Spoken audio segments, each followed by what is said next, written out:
Hi there, and welcome to Baby Ramble, where we talk about babies and all the stuff we get to go with them. I'm your baby gear guru expert, Julie, and today I thought we'd do things a little differently because it is the new year, and I thought we could do my birth story.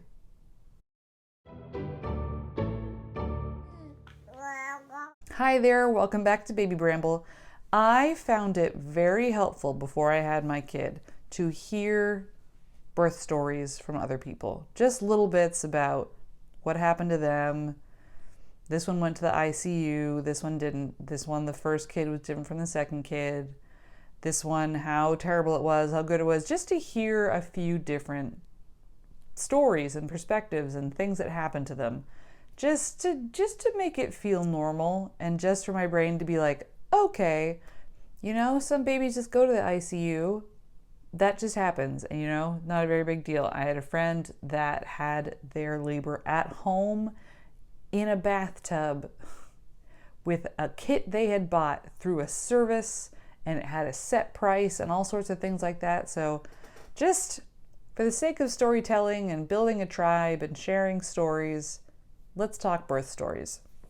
So this kid is my first child. Never had a baby before. I have a few nieces and nephews. This kid falls as the 11th grandchild on my side of the family. So I got a lot of cousins, and my cousins got a lot of kids. So I have been used to being around babies and things like that. Babies didn't intimidate me at all. I was a little worried about how I would act if I got too tired around a baby, because I had experienced, baby crying when you are very tired, and you look at it and you're like, oh goodness. Thank goodness I can give this back to the baby's parent and not have one for myself. So that was my own hurdle to get over.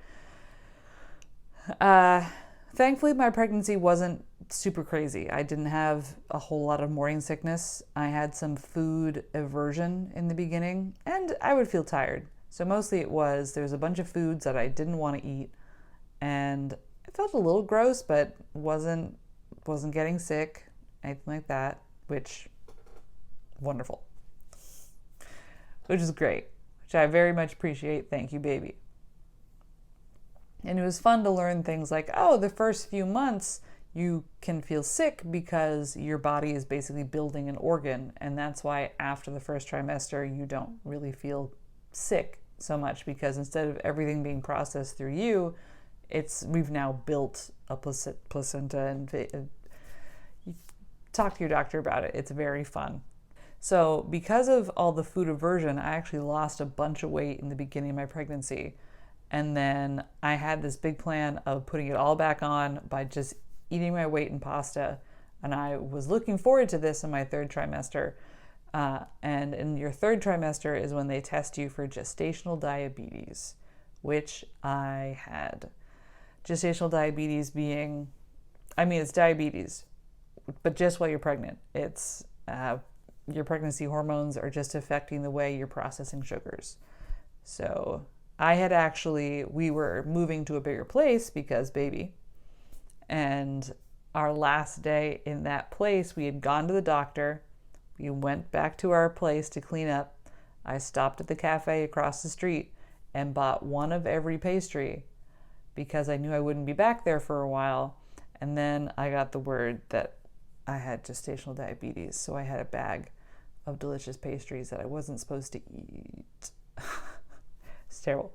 Part of gestational diabetes, besides the test just being so awful, because you have kind of an initial test, and then they go, it was high, come back for the official test. And you go back, and it's 3 hours fasting. So you can't eat before it, and you can't eat during. And then you have to drink a thing that's like a little concentrated Powerade syrup. And then it felt like if you are drunk or have a hangover and you know that some food will help you, and then you keep thinking, I have food. Nope. And you're medically not allowed to eat. It was awful. But I got used to it. There were a few things about the whole thing that I didn't like nutrition was so booked up. I didn't get to talk to a nutrition until a month before I had the kid. So I had gestational diabetes for almost 2 months before I got to talk to a nutritionist, which not the most helpful. I kind of figured everything out by then.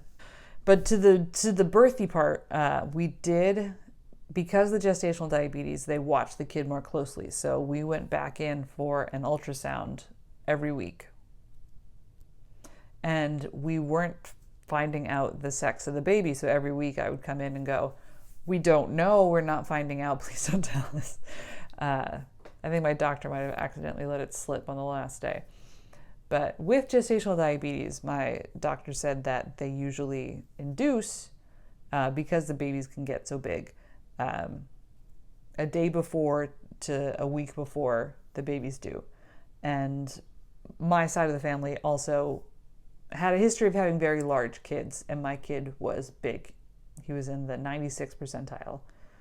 And they said, we would like to do it a week before. And I was born a month before. So I'm thinking, whatever, what's a week? Cool. So we were scheduled for, and they do it to the day. They're like, all right, if this is when you had, we think inception happened, and this is when your period would have been, this is the 40-week point, and we go back the day. So whatever. We're all very flexible at this point. And I had figured out the days I was going to take off work, I was going to leave work, everything was going to be fine. We scheduled a thing that is called a Foley balloon procedure, where they basically try to trick your uterus into starting to open by putting a balloon in there to imitate the baby's head against your cervix. But when I went in for my last ultrasound, my doc was like, hey, you are already 3 centimeters dilated. So you probably won't have to do the Foley thing, because the Foley thing is supposed to only get you 4 centimeters dilated. So that night, we go in for the Foley thing, and they're like, yeah, you're 3 centimeters, so we're going to skip this. It's going to be a lot more comfortable without this. And we'll see you tomorrow for the inducement. By the way, snuck this in. By the way, we've been real busy, so it's possible you will be at a different hospital, which I found to be very amusing because we had moved closer to the birthing location, further away from our OBGYN, closer to the birthing hospital. So the fact that we might not be using that one was fun. So I think I had Mexican that night. I wanted something that I could be like, all right, rice and beans, something standard. I had a boring Mexican, but I don't think it sat very well in my stomach, because at maybe 3 a.m, I had to use the bathroom and my stomach was hurting. And so I started walking around my living room, and oh, by the way, the last ultrasound, I was having some cramping, and usually there's Braxton Hicks contractions, which is sort of practice contractions, and I would get those basically every ultrasound. Something about the position that I was in, I would get something would kind of tighten up. But that last ultrasound, I was getting it all through, and that's supposed to be the big difference, especially my back. And they were like, well, your kid is posterior. Your kid's facing a way that will be less comfortable. So make sure you sit in yay positions, which mostly involved me leaning forward onto our ottoman, which was a position that I love to be in anyway. So I was like, I can be in that position. That's no trouble. So I have my visit to the bathroom, and then I'm walking around the living room, and I feel everything. I'm like, okay. This is a contraction, I think. So I make an Excel doc, and I pull it up and I write first one, because my hospital came with online classes you could take about what to expect at pregnancy. There was one thing that was what to expect with baby, which we had to leave in the middle of because we had that Foley balloon thing. But but we'd had like 5 classes on what to expect during pregnancy. And most of them were focused on how to deal with pain and how to, like, if you focus on the pain and get tense, like that can make it worse and things like that. And then they had this thing that was 115. Your contractions happen for a minute, 5 minutes apart, and this pattern repeats for an hour. Yes, 115. So I pull out this Excel doc and I write when the contraction starts and when it ends, and then how long it lasted and how long in between. And there was probably like a 30-minute gap in between the first one and the second one. And they recommended trying to go back to sleep. And so much of the stuff, it said everybody's unique. That was the fun part. Everyone's unique. You don't know how this part of the process will work for you. This part could last 24 hours. It could last 4 hours. Like, all of that was very loosey-goosey. So they said, if you can sleep, try to get more sleep, things like that. So I think I might have tried to go back to sleep. I don't think I did, because I think I just kind of paced around a little bit because I'm almost uncomfortable. And then the next one happened maybe a half hour later, I think it was more like 15 minutes later. Like, they started coming on.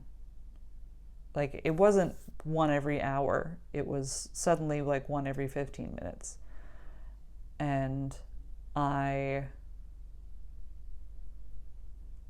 started writing them down, and the gap started shortening pretty quickly. Like, it started going from, it was a 15-minute gap, then it was a 6-minute gap. Like, it started like way faster than I thought it would be. But I had been sitting at 3 centimeters dilated for 2 days at this point. So at one point I hit the gap.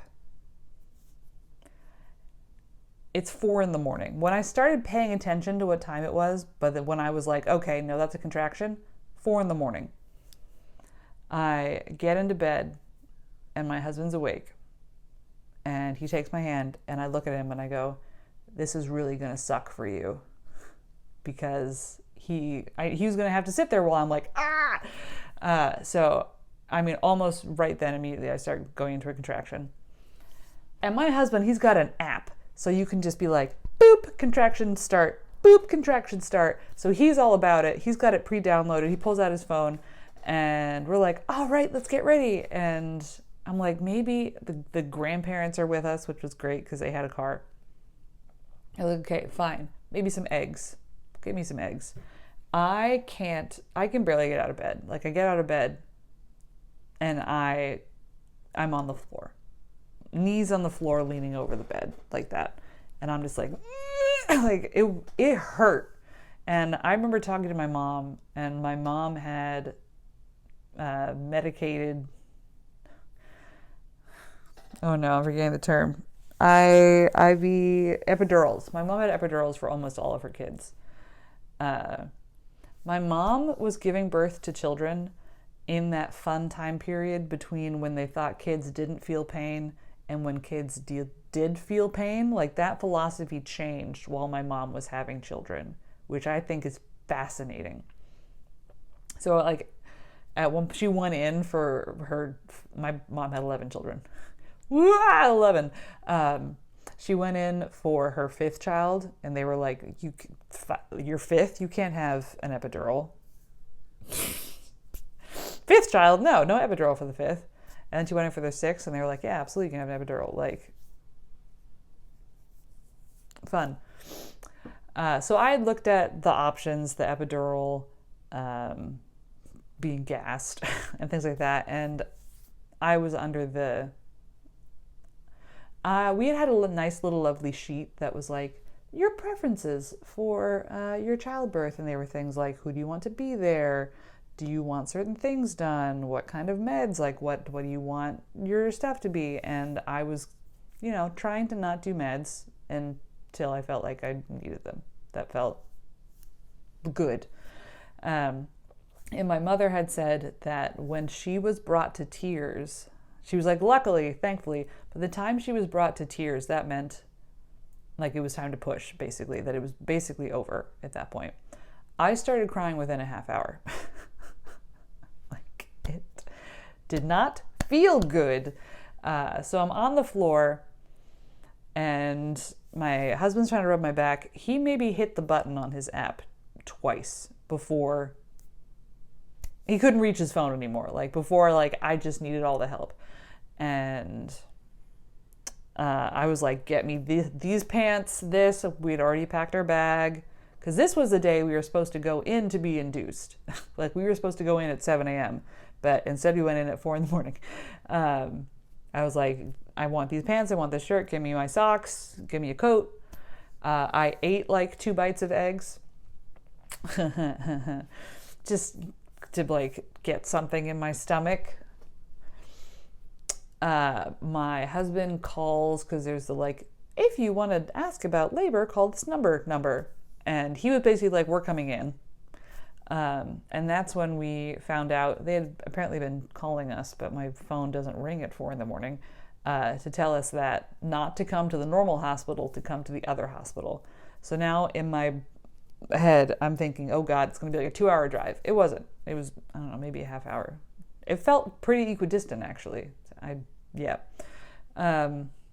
My water hasn't broken at this point. So we get into the car. My father-in-law has like ripped open a trash bag to try to protect his seats. We've got like a blanket and a trash bag. I cannot sit down at this point. I had been screaming at the wall of the apartment. And we get in the car, and I felt very trapped animal. Like, the contraction would hit, because these contractions, like, they're coming. I'm thinking, they're supposed to be like every minute, like every 5 minutes, and last for a minute and something like that. Like, I was getting things that were like 2 minutes in between contractions, spike, like it'd be 30 seconds in between contractions, and then it would be 4 minutes in between contractions, and the contraction would last for like it was all over the place, but they were fast. They were coming fast. And my OBGYN later was like, that's when you get in the car and go, because otherwise that's how you get car babies, she said. And I was like, noted, car babies. So in the car, I am on my knees on the floor in the car, and my head is in my husband's lap, and this contraction was hit. And I just remember looking around and being like, I'm trapped in a car, and I'm trying not to hurt him too much, but like everybody's upset, and I'm screaming. And to make this a funny story, I got to a point where I'm thinking, I don't need to scream so much as I need to emote. I need a vocal. So my screaming switched to, I just started making tones. So I'd be like, ooh, and in my head, right, I'm thinking, oh, guttural, deeper sounds are supposed to be good. So I'd hit a note, ooh, and I started going down the scales instead of screaming. So what could have been, my wife is in a horrible pain, terrible, everything's terrible moment, turned into more of this funny story of she's just going down the scales as loud as she possibly can. Apparently, like, mom-in-law, dad-in-law make eye contact with my husband through the rearview mirror, and they're all trying not to laugh, which is good, because I was also thinking that. I was also like, I don't want this to be horrible for all of them. I think this will be funnier, and it'll be gooder for me. We do get to the hospital. There's one of those wheelchairs, like heavy duty wheelchairs out there. I'm like, I can't sit in it. So I'm like kneeling in it, but you have to lift up the handbrake for it to go. And that's where my hands are. So it was fun. A nurse comes out. We were going to send somebody in to get a nurse, and a nurse comes out. She's like, I could hear you inside. Because of course you could. There's like another lady at the emergency room that's just like, I don't know about, and I'm just thinking, you will move. You will get out of my way. And I mean, all the nurses were great. I think one of them had said something like, I'm going to help this person first, but they were two nurses. So then one was like, oh no, I'll help you over here. And then they helped me, and they were like, can you get on this, do you want to be on this table instead of the wheelchair? So we got on a table. I hadn't had a tour of this hospital, so I have no idea where, like, I mean, not that I would have been oriented in the other hospital. But I get in there, I get into the room. It's not an operating room at this point. It's just sort of your labor room. And they're like, so what do you want? And I was like, you give me pain meds right now. And I was like, whatever is fastest. And so set me up for the epidural, getting the epidural. But there was also a thing that was the shot. And the epidural and the shot both had opioids in them, because the story I was told was before, it used to be that you couldn't feel anything at all. So they changed the formula somewhat so you can feel something with the epidural, whereas the shot was more of just like, this is a painkiller, and it had opioids. So I'd kind of been like, no, I don't really want the shot. I think I'll just go for the epidural. But it came on so fast, I was like, just give it to me. Like, it was gonna be like, I was like, don't hurt anyone, Julie. So I got my shot, and I got the epidural, and I was like, oh my God.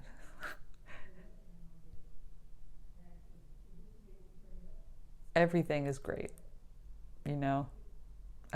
everything was great. I took a nap. I got in there, and I fell asleep. I think, I'm trying to remember, was I 7 centimeters dilated at that point? I think I was. I think I sat at 3 centimeters for 2 days, and then suddenly my body went and like broke the rest of the way open. So I took my nap, which I think was an hour-long nap, and then they were like, okay, you want to push?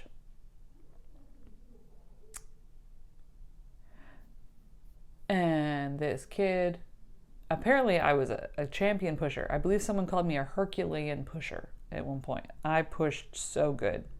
And I had an epidural, so like I can sort of feel like a pressure in the belly. So it would be like, I would look, they had me rigged up to stuff, and I'd be like, is this the contraction? And they'd look at the machine and be like, yep, this is a contraction. So then I'd push, and I've got my feet up in stirrups, and they've got me in all sorts of positions, like try rotating this way, but like mostly on back, feet in stirrups. And according to all the pre-stuff, like, this is not an efficient position to give birth in, but you can't feel your legs. Although after so much of trying to push, I could eventually feel my legs, and we tried a few other positions like squatting and being in a full lunge position. It was one of the things I did like is we told the nurses we haven't found out the sex, and one of the questions was, who do you want to announce the sex? And we were both like, I thought like the doctor did that.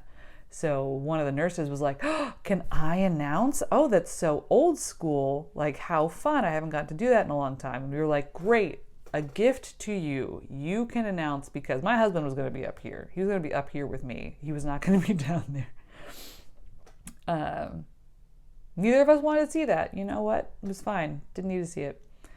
While I was slightly curious, didn't need to see it.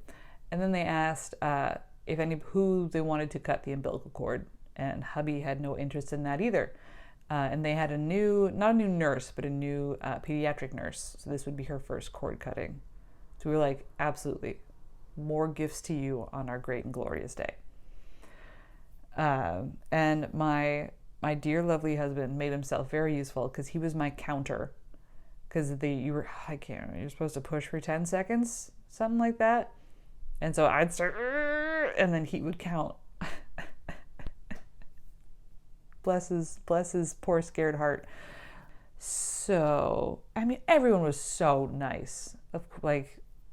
One, they better be. And two, like, really taking to heart that, like, this person's in a very vulnerable position, and if you're going to be in that room with that very scared, vulnerable person, you should be pleasant and, like, everything's going well. And they did that great.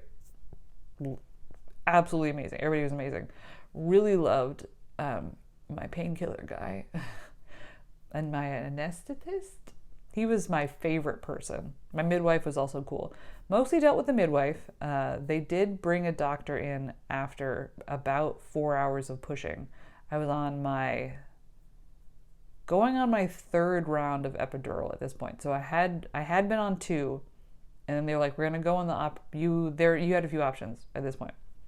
They were like C-section or assistance. And assistance was either we put the forceps in, which could hurt you more, or we use a vacuum, which I guess could hurt the baby more.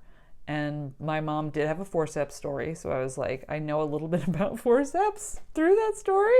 Let's do forceps. And it was funny because both the midwife and the doctor are both like, oh, the baby doesn't feel that big. This was a 9-pound plus baby. This baby was a big baby. So also my dear husband, apparently he had a dream that we went to the operating room and we didn't come back out. So when they suggested the operating room, apparently he was freaking out. And bless his heart, he came with me into the operating room. Yeah, but it was when we got to that point that a doctor came in and not just the midwife and the nurses. So I'm like, all right, we'll do forceps. And I had timed it so good that I had gotten my third round of epidural started with enough time that it would really kick in. Yeah, and I hit like the refill button so I went in there. They were like, they can do it in this room, but the operating room will have more, like, things might have to move into the operating room. So you're like, all right, we'll just do it in the operating room and then we can come back here. So go to the operating room, and now there's like 2 to 3 times as many people in there because there's like the people for the baby, and I've got a nurse that's just sitting at my stomach that's like fully watching the thing. I've got my anesthetist person. James is in like a full fucking hazmat suit, the hubby next to me. I got the doctor. And like she took the forceps off too soon and then got the forceps back on.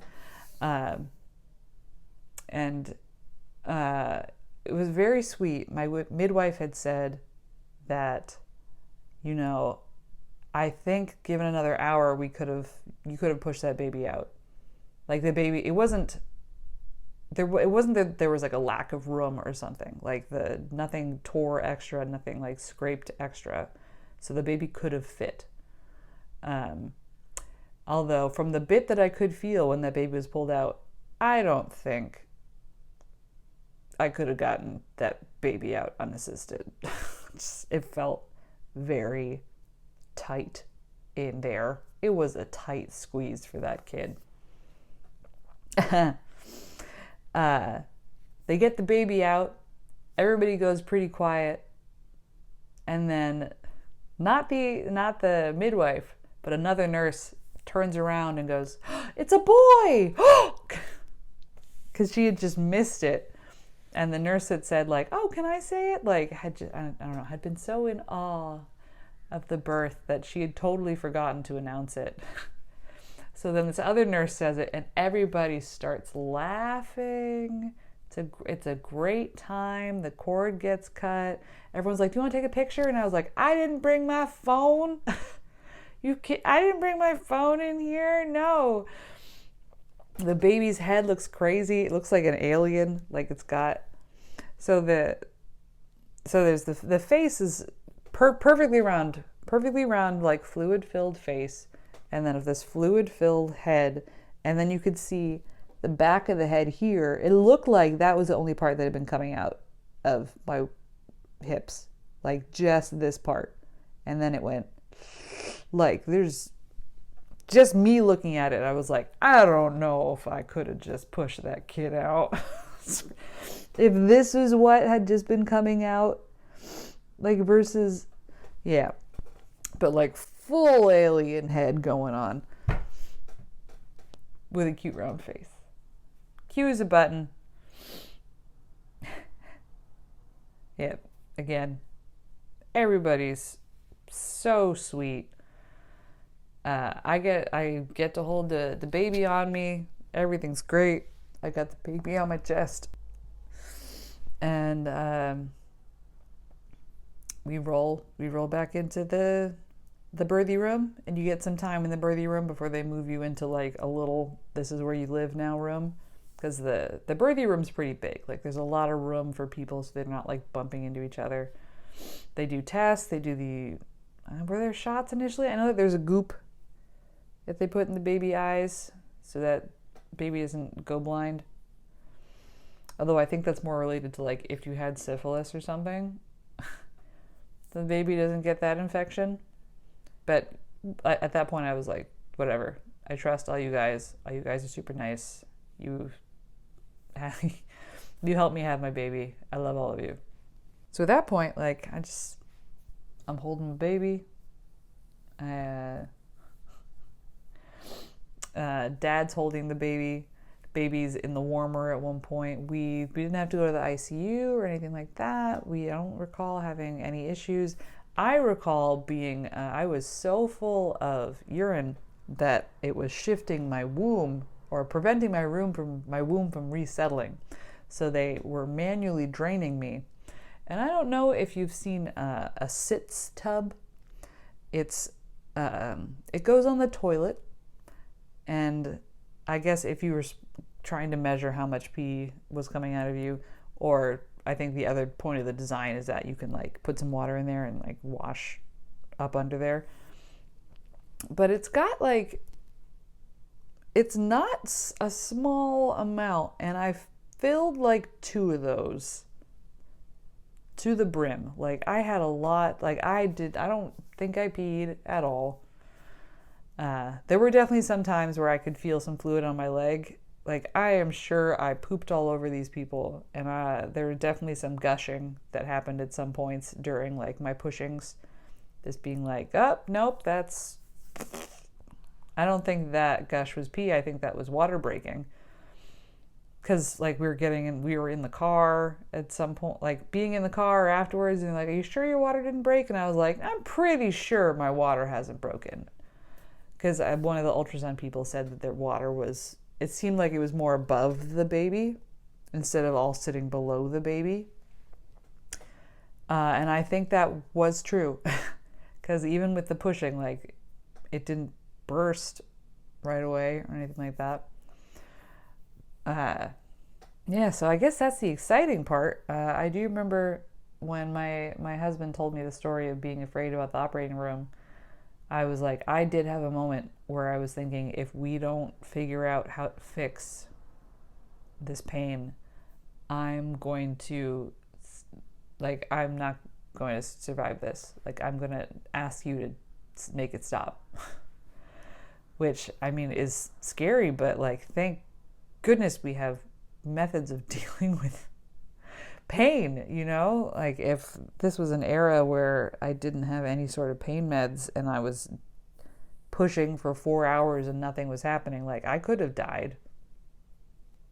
They said that the umbilical cord was around the baby's neck, but it was like loosely around the baby's neck, so they pull the baby out and they just like slipped it off. They didn't have to do anything fancy. I had a sister who had a baby born a few months after me, and the cord was so tight they had to cut it before the baby was even out, which apparently is not a thing they do anymore. They let the cord sort of kind of pulsate down and like let all the blood flow stop, and then they cut it, which makes sense to me. So yeah, we spent 2 days in the hospital. The nurses came in all the time. I couldn't latch. Baby could eat, but like latching wasn't the easiest thing in the world. And the only thing that annoyed me was every time I brought up, oh, I'm having difficulty latching, the nurses would go, oh, did you really have your heart set on breastfeeding? And I had my heart set on trying first. Yeah. So that was the only thing that was weird. But they were all super nice. It was fun watching my husband figure out like how swaddling works, because like I had swaddle lessons. I knew how all the gear worked. And gosh, I was so injured, which is something I feel like is fading from my mind. If I hadn't like written about it so much, just how like if you have a C-section, you're cut open and there all these things like, oh, don't bend over, you can't lift this, being injured. They said I had a normal amount of tearing. Like there was some tearing, but it was not an extra amount of tearing. And I just felt like I couldn't sit. And they were like, hemorrhoids are a thing. You won't be able to sit normally. Don't sit normally. Like going to the bathroom was a trouble. Pooping's going to be a problem. Pooping was a problem. You're going to be bleeding all the time. If you're like, get really big pads, get these pads and these pads for numbing. I just was like, get me adult diapers. Get me a month's worth of adult diapers.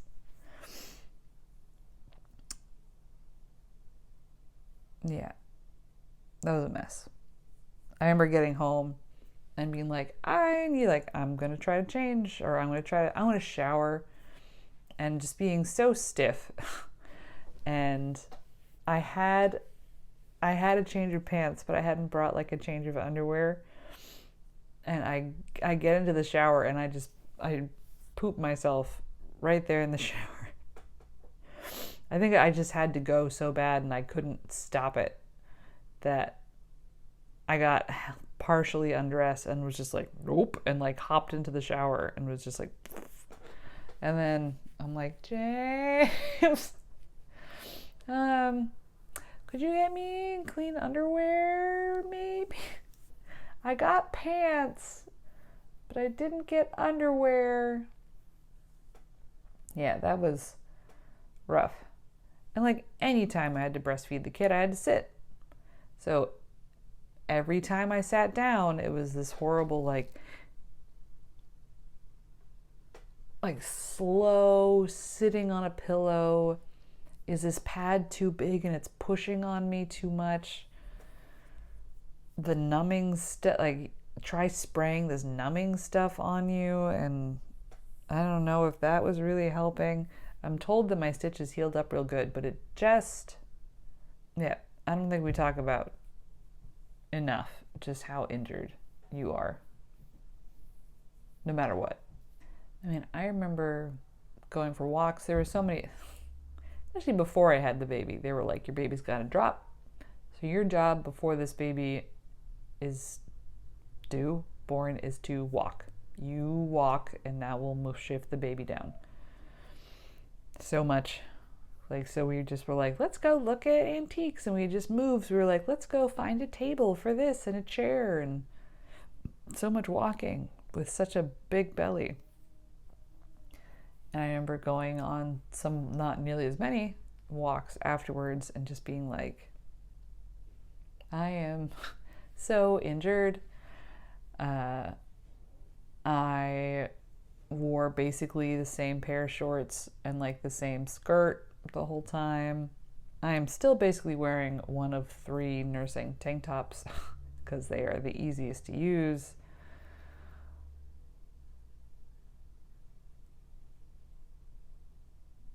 Yeah, and I had a nipple shield, which was actually something that we sold. And when we sold it, in my head and kind of the way they advertise it is like, oh, do you have cracked nipples, things like that. This is to help defend you. But I don't know, my nipple wouldn't get big enough, or when I got engorged, they were very round and it'd be difficult for him to latch. So that's what I used the nipple shield for, was to make my nipple bigger so my kid could eat.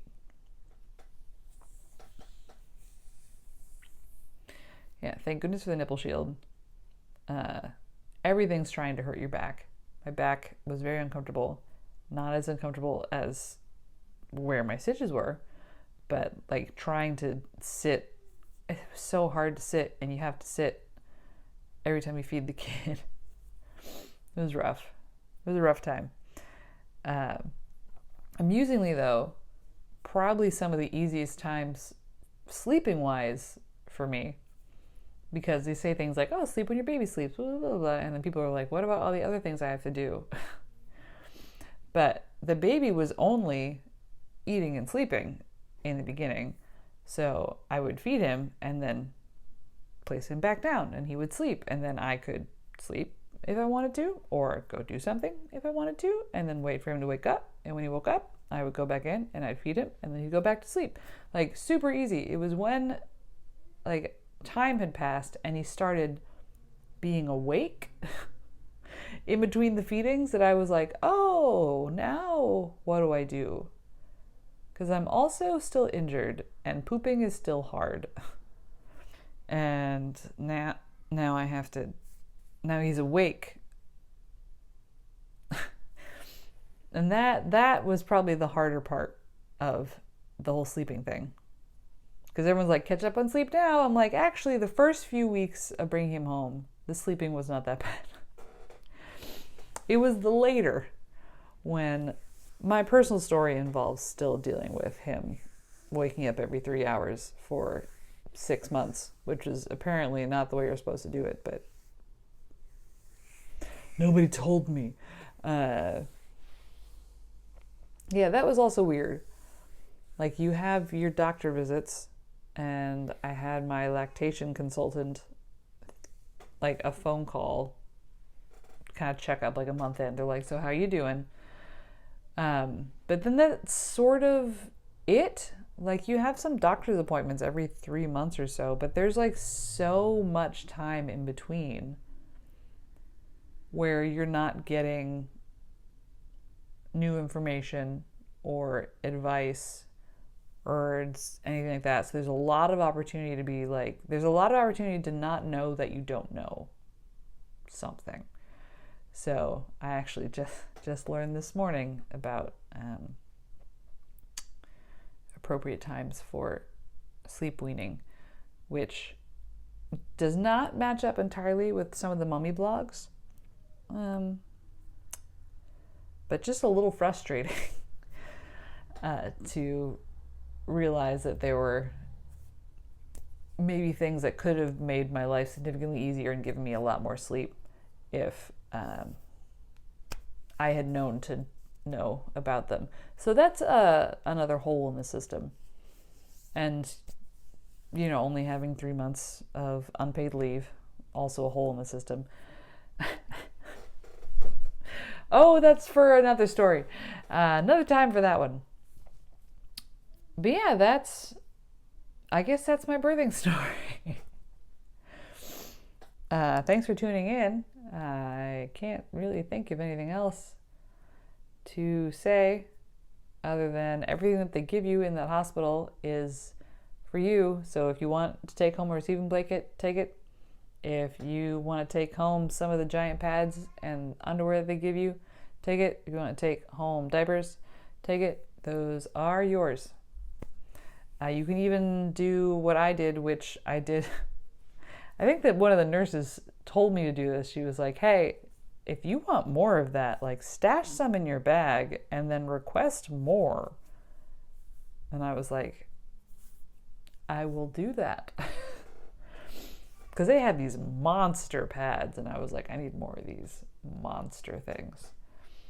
Which, honestly, the adult diaper worked out great. Loved the big adult diapers. I had to change the trash a lot because of all the adult diapers I was using. But, yeah, that's my fun story about how very quick my labor was and how very painful my labor was and how then totally chill my labor was and how very long my labor was and how cool everybody was. And my kid was born 9 pounds 6 ounces. and he's 17 plus pounds as of this filming, and he's a little bit more than 6 months. And he's a very happy, healthy baby. And I love him very much. So thank you for visiting us at Baby Bramble. Hope you liked this different video, and I hope you found it helpful to just get a few more birth stories under your belt. I was very happy when they confirmed that I didn't have gestational diabetes anymore, that went away. It was supposed to. It's supposed to, basically you have the baby and it's supposed to be gone. And it was, and I loved it.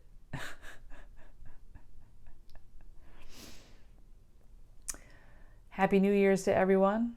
We'll see you next week. Hey there, thanks for watching that video. We have a lot more video ideas, so let us know in the comments if there's any you want us to do first. Thank you so much to my wonderful husband for doing most all of the editing. Like and subscribe. We'll see you next week.